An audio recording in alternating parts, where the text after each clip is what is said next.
नमस्कार दोस्तों, आप देख रहे हैं आपका अपना YouTube channel jobs from Jittu में। दोस्तों, आज का वीडियो देश के लाखों आंगनबाड़ी कार्यकर्ता, सेविका, सहायिका, आशा वर्कर, मिड डे मील रसोइया बहनों के लिए बहुत बड़ी खबर लेकर आए हैं। क्योंकि हाल ही में एक राज्य सरकार ने आंगनबाड़ी कार्यकर्ताओं के लिए 5 लाख रुपये तक का कैशलेस स्वास्थ्य बीमा देने की घोषणा की है। इतना ही नहीं, सरकार ने यह भी कहा कि अब आंगनबाड़ी बहनों का मानदेय भी बढ़ाया जाएगा और उनके काम को स्मार्टफोन के जरिए मॉनिटरिंग भी की जाएगी। यानी कि सब स्वास्थ्य सुरक्षा, डिजिटल सिस्टम और सम्मानजनक मानदेय, इन तीनों पर सरकार काम करने जा रही है। लेकिन अब सबसे बड़ा सवाल है कि क्या बिहार में भी ऐसा हो सकता है? क्या आशा कार्यकर्ता, आंगनबाड़ी रसोइया बहनों को भी 5 लाख का स्वास्थ्य बीमा देगी या उनका मानदेय बढ़ाएगी?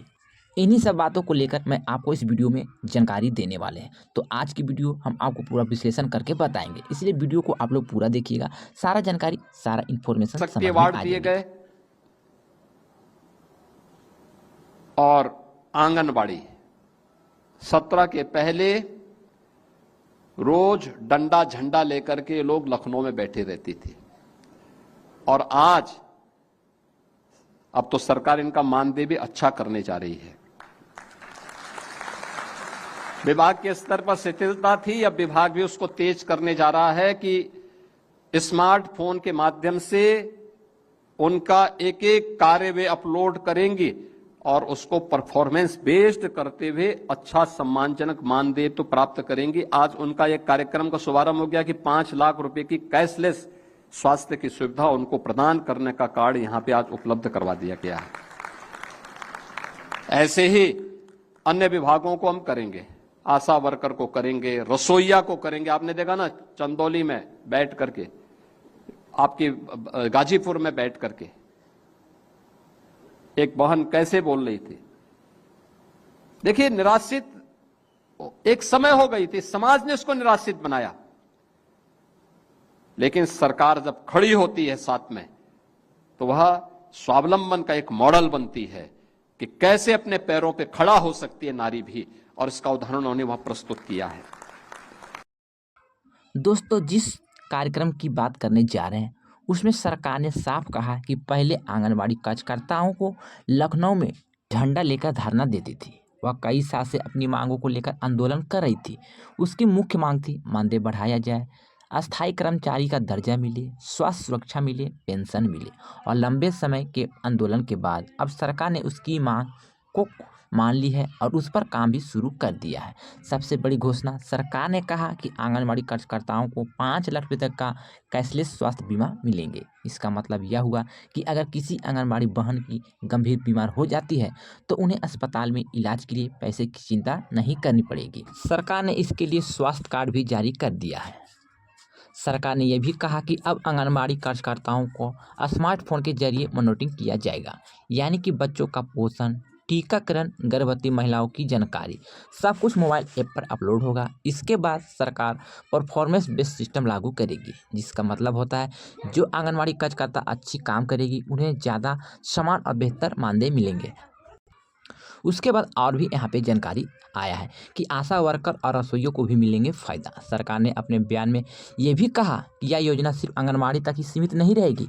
आगे चलकर आशा वर्कर, मिड डे मील रसोइया, अन्य मानदेय कर्मी को भी इन सभी को सुविधा दी जाएगी। यानी सरकार धीरे धीरे सभी फ्रंटलाइन महिला कर्मचारी को सुरक्षा देने की योजना बना रही है। सरकार ने अपने भाषण में एक उदाहरण भी दिया है। उन्होंने कहा कि गाजीपुर और चंदौली में एक महिला ने यह भी दिखाया कि अगर सरकार साथ दे तो एक महिला भी अपने पैरों पर खड़ी हो सकती है। पहले वो महिला समाज से निराश हो गई थी, लेकिन जब सरकार ने उन्हें सहायता दी तो स्वावलंबन का मॉडल बन गया। इसी उदाहरण से सरकार को ये बताना चाहती है कि अगर आंगनबाड़ी और आशा बहनों सही समर्थन मिले तो वे समाज को बदल सकती है। अब सवाल है कि बिहार में कब से मिलेंगे फ़ायदा। सबसे बड़ा सवाल यही है कि क्या बिहार में भी इसी योजना को लागू कर सकती है? तो दोस्तों, इसका जवाब है हाँ, लेकिन थोड़ा समय लग सकता है। क्योंकि बिहार में भी लाखों आंगनबाड़ी कार्यकर्ता, आशा वर्कर, जीविका दीदी और रसोइया सरकारी योजनाओं को ज़मीन पर लागू कर सकती है। बिहार में वर्तमान स्थिति क्या है?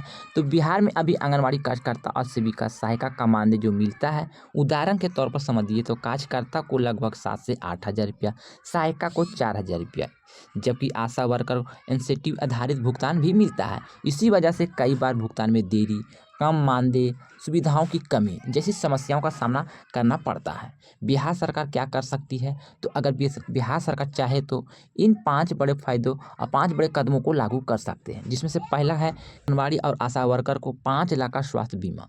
दूसरा है मानदेय बढ़ोतरी, मानदेय को कम से कम 10 से लेकर 15,000 तक बढ़ाया जा सकता है।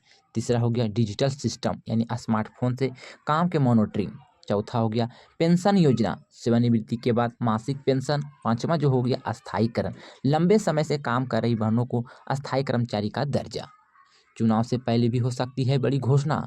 दोस्तों आपको बता दें कि बिहार में अगले जो चुनाव है यानी कि पंचायती राज चुनाव है, उसको लेकर सरकार अक्सर बड़ी सामाजिक योजनाओं पर घोषणा कर सकती है। इसलिए संभावना है कि आंगनबाड़ी, आशा वर्कर के लिए मानदेय बढ़ोतरी, स्वास्थ्य बीमा और नई सुविधा जैसी घोषणा चुनाव से पहले कर सकते हैं। अन्य राज्य में क्या हो रहा है? तो भारत के कई राज्यों में आंगनबाड़ी और आशा कार्यकर्ताओं को बेहतर सुविधा दी जा रही है। जैसे कुछ राज्यों में स्वास्थ्य बीमा दी जा रही है, बोनस दिया जा रहा है, अतिरिक्त भत्ता भी दिया जा रहा है। इसके लिए अब दबाव भी बढ़ चुका है। सभी राज्यों को अपने फ्रंटलाइन महिला कर्मचारी को बेहतर सुविधा देना चाहती है। अब सबसे बड़ा बात मैं आपको बताने वाले हैं, बस आप लोग वीडियो को सावधानीपूर्वक देखिएगा। तो हमें समझना होगा कि आंगनबाड़ी और आशा वर्कर सिर्फ कर्मचारी नहीं है, वे है बच्चों को पोषण, मातृ स्वास्थ्य, टीकाकरण, सरकारी योजनाओं को घर घर तक पहुंचाने का काम करती है। अगर ये कर्मचारी काम बंद कर दे तो कई सरकारी योजनाएं ठप हो सकती है। सरकार के लिए बहुत ज़रूरी सुधार, यानी कि सरकार के लिए भी ज़रूरी है कि इन कर्मचारियों को आर्थिक सुरक्षा दे, स्वास्थ्य सुरक्षा दे, सम्मान मिले, क्योंकि अगर इन्हें सुरक्षा मिलेगी तो ये बेहतर तरीके से काम कर पाएगी। यानी कि टोटल जो निष्कर्ष निकलता है दोस्तों, कुल मिलाकर आंगनबाड़ी कार्यकर्ता और आशा कार्यकर्ताओं को लेकर कि 5 लाख का स्वास्थ्य बीमा, स्मार्टफोन आधारित मॉनिटरिंग, बेहतर मानदेय देने की शुरुआत करें। अब उम्मीद की जा रही है कि बिहार और अन्य राज्य भी जल्द ही ऐसी योजनाओं को लागू करेंगे। अगर ऐसा होता है तो देश के लाखों महिला कर्मचारी को बहुत बड़ा फायदा मिलेंगे। तो दोस्तों आप क्या सोचते हैं? क्या बिहार सरकार को भी आंगनबाड़ी और आशा कार्यकर्ताओं को 5 लाख का स्वास्थ्य बीमा देनी चाहिए? अपनी राय कमेंट में ज़रूर बताइए। वीडियो अच्छा लगे तो लाइक करें, शेयर करें और चैनल जॉब जॉन जितू को सब्सक्राइब जरूर करें, क्योंकि इस चैनल के माध्यम से आशा वर्कर से रिलेटेड कोई भी जानकारी, कोई भी सूचना, कोई भी अपडेट जो भी आते हैं सबसे पहले बताने का काम करते हैं। तो अभी तक चैनल को सब्सक्राइब नहीं किए हैं तो चैनल को सब्सक्राइब कर लीजिएगा। सब्सक्राइब करने में ऐसा कोई पैसा, शुल्क या चार्ज नहीं लगता है। सब्सक्राइब करना बिल्कुल ही मुफ्त है। तो चलिए मैंने सारा इन्फॉर्मेशन दे दी है। मैं आपको वीडियो क्लिप भी दिखा दी है जो कि आदित्य योगीनाथ ने ये ऐलान किए हैं महिला दिवस के अवसर पर। तो सभी राज्य में अगर इस तरह की योजना लागू हो जाती है तो सभी महिला कर्मचारियों को ज़्यादा बेनिफिट मिलेंगे। तो मिलते हैं नई वीडियो में, नई अपडेट, नई खबर के साथ। जब तक गुड बाय, थैंक्स फॉर